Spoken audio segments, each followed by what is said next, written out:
sur ses impressions, le meilleur pour la fin, parce qu'il a tout intériorisé, il est temps de le libérer. Maître Gilles-William Goldnadel. La soirée. La soirée. J'ai envie de dire... T'avais été Tranxène? Non, je n'étais j'ai pas vécu ça dans la surprise, ni dans l'allégresse. J'ai envie de dire, bravo l'artiste.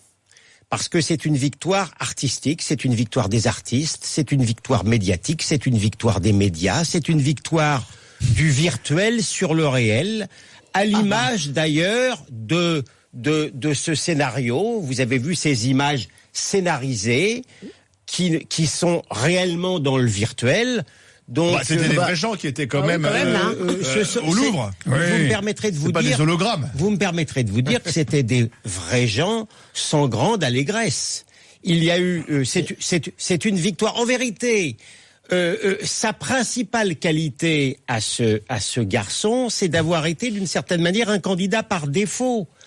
Sa principale, c'est le candidat, pardon de vous dire, c'est la France, c'est un programme lisse comme son visage. Il a joué sur les creux, notamment sur la peur du vide et la peur du Front National.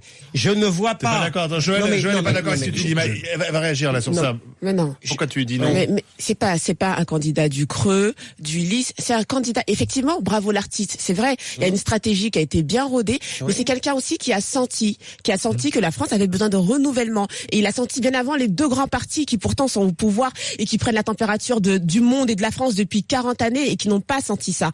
Il a senti qu'on avait besoin de renouvellement, qu'on en avait assez des mêmes personnes.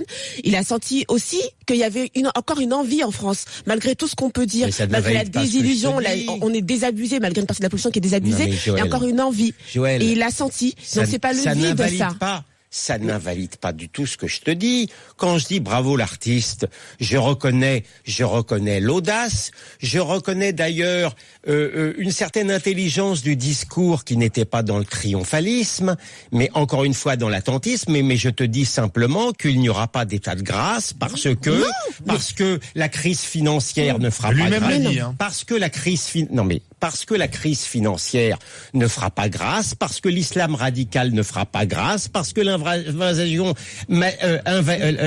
massive ne fera pas grâce, et que contre tous ces problèmes-là, l'optimisme de commande, un programme dont on n'a pas encore compris les contours par rapport aux problèmes que je viens de vous citer, ne seront pas réglés. Mais et par conséquent, désolé de vous dire, moi je suis pas du tout, vous savez, moi je termine là-dessus. Moi j'aurais le temps de reparler, Gilles. Non mais un mot encore, une phrase. Moi, je ne conteste pas qu'il est le président, qu'il est mon président. Il y a quelque chose que je mets encore au-dessus, vous voyez, de mes idées, c'est le respect du suffrage universel. Je ne suis pas sûr que ça aurait été le cas si l'autre candidate avait été élue pour beaucoup de gens. Donc je ne le nie pas, mais je vous dis simplement, on ne gouverne pas uniquement avec une image lisse et un optimisme de commande.